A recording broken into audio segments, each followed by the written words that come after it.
G'day and welcome back to RC Model Reviews, and this time, yes, it's a boat, and it's the boat I showed you before that had the wrong connector on the ESC, but hey, I've changed that now. We've got the right connector on there, so all is good. Well, I was hoping all would be good, but actually this is turning out to be a bit of a lemon, not just in colour, but there's a lot of things wrong with this plug and fly or plug and float boat, I'm afraid. Now, you'll notice down here on the bench there's a little washer. Where did that come from?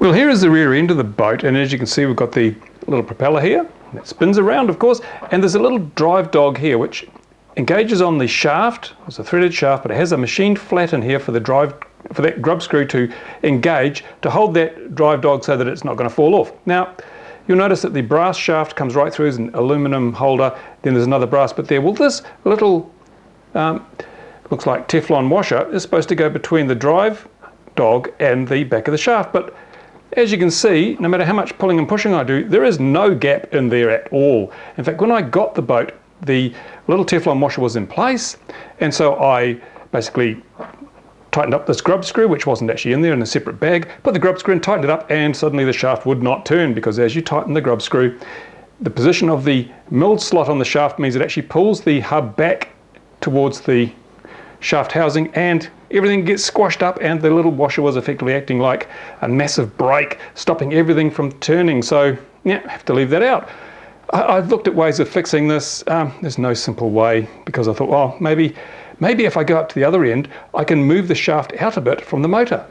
And here is the motor, of course. I tried removing the little grub screws here. I removed those actually, and everything would turn freely, but it seems that the shaft itself hits a little lip on the back of the brass tube in which it runs. So the only way to get this shaft out appears to be to pull it forwards towards the front of the boat, and of course there's a motor in the way, as you can see, but also there's the rest of the hull in the way. Even if I took the motor out, I couldn't get the shaft out without making a big hole in the front of the boat. So what do you do? So all I could do was leave out the little Teflon washer. And remember, I'm pretty new to boats. I mean, I don't do any, this is the first time I've done any really serious model boat work, and I thought, get a plug and float, it'll be so easy. But sadly it's not. The other thing I noticed is that I wanted to get some grease down the shaft, which was for another reason for removing it. I don't know if you're supposed to put grease in these shafts, but I wanted grease in here for two reasons. One was to make it turn smoothly, because when I started up it sure as hell did make a lot of vibration and rattle. The other thing was to stop all water coming back up, because I know that these shafts leak, and these boats sit very low in the water, so if it sits there in the water for any length of time, water runs up these shafts and comes into the middle of the boat, and then it sinks, or does a sort of a tail dive and sits there and everything gets wet inside. So I thought, let's put some grease up there to stop that water flowing and also provide some lubrication. Well, I thought it should be easy enough. It's a spiral wound shaft, so when the shaft turns, it has a screw action. Any grease you put up here will be drawn down into the shaft. So I started the motor on a low idle, just a slightly turning over, put some grease on there, and nothing happened. I thought, what's going on? Why isn't the grease going down the shaft? Well, turns out that when they wired it up, they wired the motor up backwards. So the motor was turning the wrong way. So if I had tightened up the prop hub as you're supposed to with that Teflon washer in, and then tried to use this, I suspect as soon as I opened the throttle, because the shaft would be jammed at the other end, this spiral wound shaft here would have unwound, all frayed and sprung out, and the motor would have stalled, and oh, what a mess. So yeah, it's a good thing I'm taking this step by step, because at the moment, there's a few things wrong with this boat. But all that aside, what I've done now is I've got my receiver. This is one of the Delta 8 receivers, FreeSky Delta 8 receiver, in a balloon to try and keep the water out, and I've got a rubber band around here to make it even tighter. Sure, some water will still get in there, but if this thing sinks, well, it's done for anyway. I'm not swimming out to the middle of a lake and diving for it. So that's why I chose just a simple, cheap FreeSky receiver. I'm going to be using the Flash 7 transmitter, which I'll be doing a review of later, which I've already got the skipper. This is going to be my marine craft transmitter. It's got the skipper, HobbyKing skipper on there. That's a great plane, love that. This comes from HobbyKing, and I'm thinking it's pretty crappy actually. So far I've had to do an enormous amount of work to actually fix the problems that it came with. The ESC in here, I'm going to put some hot glue on here, because this is a water-cooled ESC, so it doesn't need air getting in, but some hot glue might mitigate things if it does take a bit of a bath and starts to sink, because if water gets into the ESC, you can guarantee smoke will come out of it. Apart from that, what do I mean apart from that? Isn't that enough? I've got the hatch to go on here. I'll have to tape that, of course, because there's no sealing mechanism with the hatch. It's just glass on glass. It would leak like a sieve, so I have to run tape all the way around there. I'm going to run my little receiver antennas out through the hatch, and I'm going to basically affix, or actually I might just leave the receiver floating around with these antennas popping out the top. Hopefully like that. After I've done the hot glue on the ESC, and after that, well, we'll take it down and we'll throw it in the lake.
Pretty quick, eh?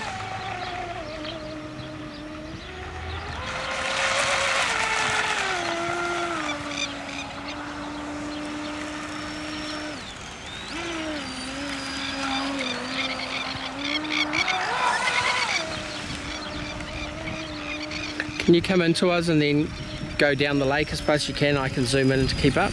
So just come straight to us and then straight away. And hard out. That's it.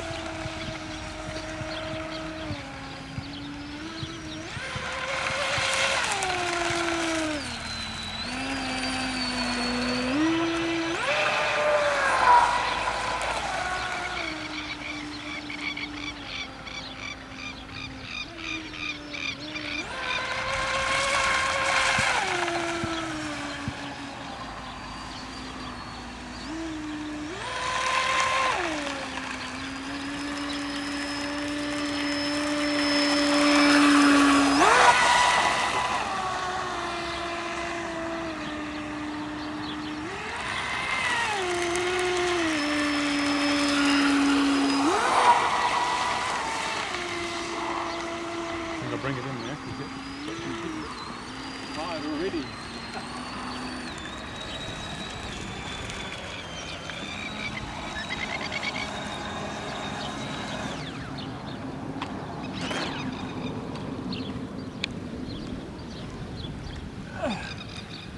Right, so well, it floats, it goes.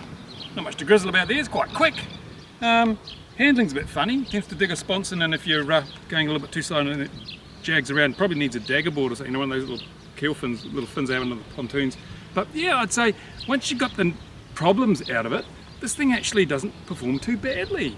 I'll check the battery, I don't know how much I've used. I've got a 1400 milliampere hour 3-cell battery, so I will check that when I get home, see what it's drawn and compare it to the times it was in the water, and I'll also see if there's any water in it now. Let's see.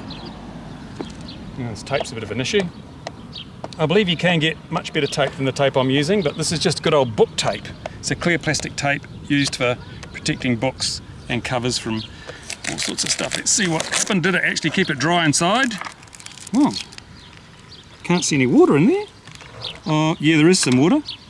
There's a bit of water, but not a lot. It's not pooling, it's just a few little drips. And it seems to have come up the shaft actually. If we look in there, you can see drips of water around the shaft. I think most of it came up the shaft as I suggested. There's a bit of water here. Yeah, no, I'm happy with that. That's great. How warm's the battery? Ooh, that's a bit warm, never mind. So, I'd say, yeah, all in all, if you're prepared to put up with the hassles and the problems with this particular unit anyway, but performance-wise, that's great value for what it cost. And I'm not a model boat person really, but I'll be floating this a lot, along with the yacht, which will be coming up in a review you'll see on RC Model Reviews pretty soon. Thanks for watching. Time for me to get back to the water.